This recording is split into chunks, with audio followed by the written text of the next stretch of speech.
नमस्कार, welcome to career 247। मैं हूं प्रशांत धवन। नाउ पूरी दुनिया आज के समय बात कर रही है इसराइल में हुए अटैक्स के बारे में।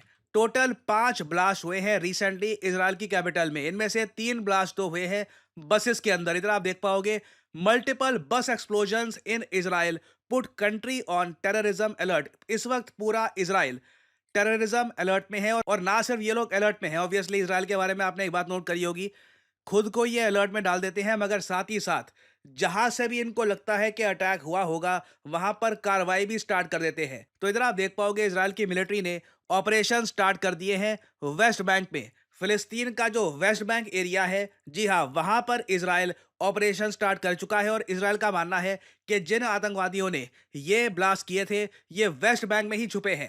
नाउ मैप में यहाँ पे आपको समझना होगा ये इतनी बड़ी बात क्यों है और इसराइल क्या एक सेकेंड मेजर वॉर के लिए यहाँ पर प्रिपेयर कर रहा है। क्योंकि यहाँ पे आप देख पाओगे ये इसराइल है, ये यहाँ पर ये जो इलाका है ना, ये है वेस्ट बैंक, और ये यहाँ पे है गाजा पट्टी। गाजा पट्टी के साथ इसराइल ने पिछले 1-1.5 साल में क्या किया है हम सबने देखा है। अब तो यूएस ऑल टुगेदर कह रहा है कि ये लोग गाजा पट्टी को कब्जा लेंगे। ना वेस्ट बैंक की अगर मैं बात करूँ ना, वैसे ये जो मैप है ये इंटरनेशनल मैप है, रियलिटी नहीं है। जो एक्चुअल मैप है वेस्ट बैंक का ये कुछ हद तक अब ऐसा हो गया है, छोटे छोटे आपको एनक्लेव मिलेंगे। तो यहाँ पे अब इसराइल ने ऑपरेशन स्टार्ट कर दिया है ढूंढने का कि वो कौन लोग थे जिन्होंने इसराइल की कैपिटल में ये ब्लास्ट किए हैं। और फिलिस्तीन की सरकार को चिंता ये है कि इसराइल यहाँ पर ये कहकर कि हम तो जी देखिए ऑपरेशन कर रहे हैं, इन्वेस्टिगेशन कर रहे हैं कि किन लोगों ने हम पे अटैक किया था, ये वेस्ट बैंक पे थोड़ी सी और धरती कब्जा सकते हैं।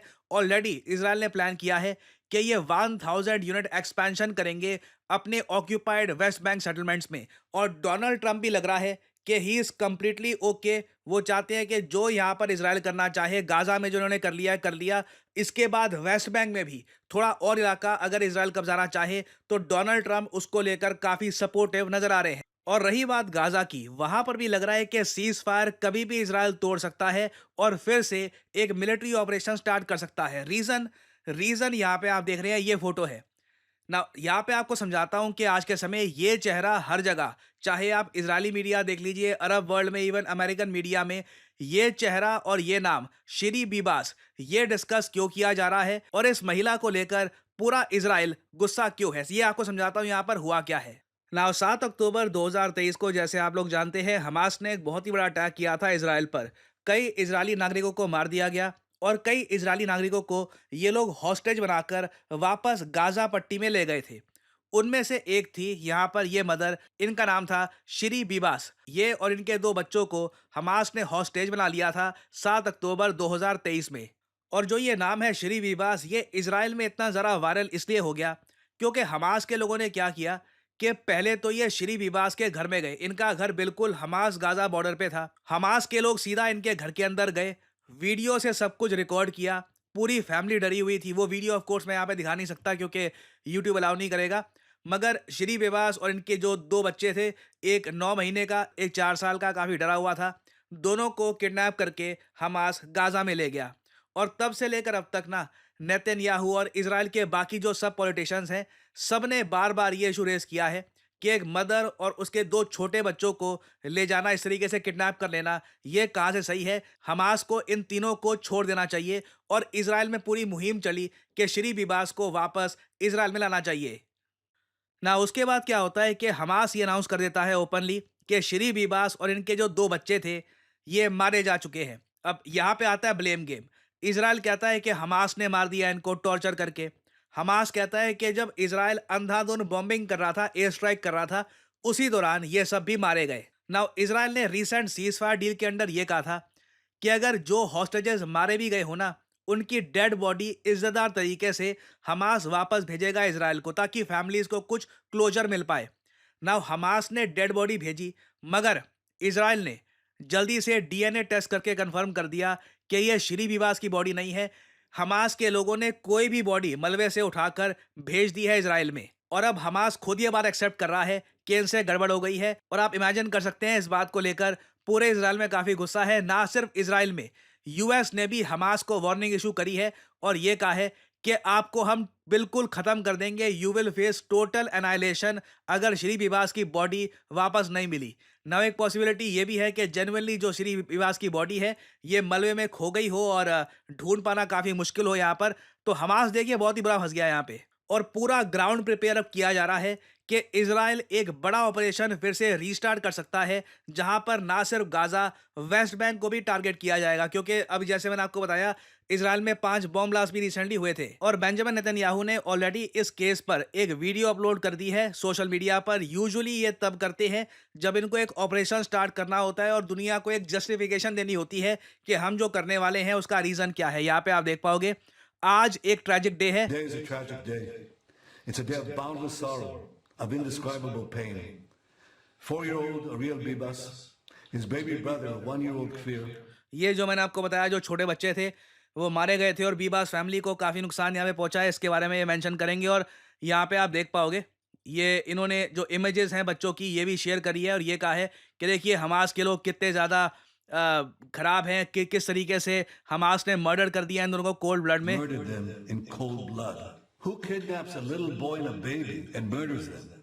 Monsters. That's तो जो ये जिस तरीके से बातें कर रहे हैं साफ साफ लग रहा है ग्राउंड तैयार कर रहे हैं ये एक लार्जर ऑपरेशन के लिए। तो आने वाले समय में देखिए इजराइल, हमास और इवन गाजा पट्टी और साथ में फिलिस्तीन का जो बाकी एरिया है वेस्ट बैंक का, ये काफ़ी न्यूज़ में रहने वाला है।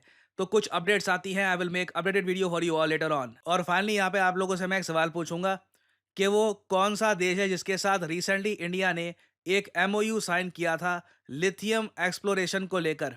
ये हैं यहाँ पे आपकी ऑप्शंस, अर्जेंटीना, ब्राज़ील, चिले या ऑस्ट्रेलिया। कमेंट सेक्शन में करिए उत्तर।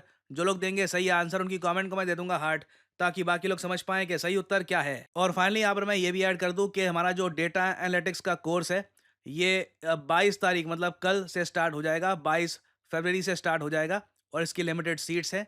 अगर आप एनरोल करना चाहें तो आप एनरोल कर सकते हैं यहाँ पे पिन कमेंट में जाकर, ठीक है। 22 is the last day to enroll. I am sure आप सब लोगों ने एक बहुत ही फेमस कोट सुनी होगी, data is the new oil. Well अब इसका एक अपग्रेडेड वर्जन आ गया है। Data is not just the new oil, data is the new soil as well.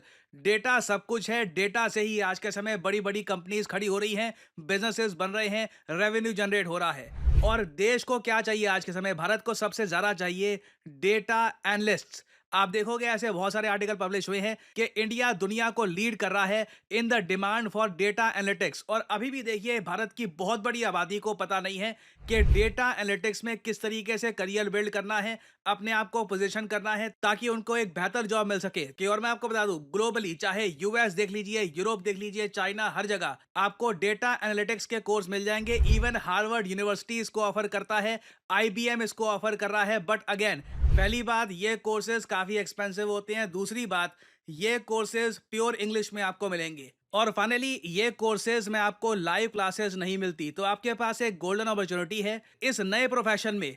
Early start करिए विद करियर 247।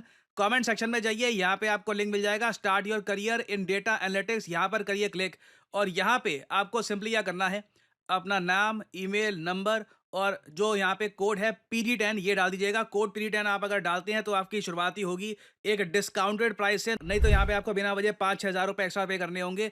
अगर आप कोड डालते हैं PD10 you will save your money. और फिर करियर 247 की तरफ से कंसल्टेंट आपको कॉल करेंगे। आप इनसे सवाल पूछ सकते हैं कि ये कोर्स में किस तरीके से अपना करियर आप बिल्ड कर पाएंगे, क्या सिलेबस है यहाँ पर, क्या एलिजिबिलिटी है और क्यों आज के समय डेटा एनालिटिक्स की फील्ड में लोग आराम से 7 से 8 लाख रुपए पर एनम कमा रहे हैं। और कई लोग एक्चुअली मुझसे यही पूछते हैं कि देखिए अभी रिसेंटली आपने एक्सिस बैंक के जॉब से रिलेटेड जो वीडियो निकाली थी, सिमिलरली ऐसी और अपॉर्चुनिटीज लेकर आइए। देखो मैं आपको बता दूं करियर 247 मींस जॉब अपॉर्चुनिटीज। मैं आपके लिए फ्यूचर में बहुत सारे इंडिया के जो लीडिंग बैंक्स हैं इनके प्रोग्राम्स लेके आऊंगा कि यहाँ पर एज मैनेजर्स आप कैसे काम कर सकते हैं। हम डेटा साइंटिस्ट और वेरियस और कोर्सेज पे भी काम कर रहे हैं जो हमारे देश की एक बड़ी आबादी को स्किल करे और उनको जॉब रेडी बनाए। क्योंकि आज के समय सिंपल ग्रेजुएशन डिग्री काफी नहीं है। अगर आपको भीड़ में स्टैंड आउट करना है, अलग दिखना है, you need to have something else. तो यहाँ पे देखिए बात करिए करियर 247 के कंसल्टेंट से and see if you can improve your career. So इसी नोट के साथ ये है वीडियो का अंत। Thank you for listening and I always say may the gods watch over you.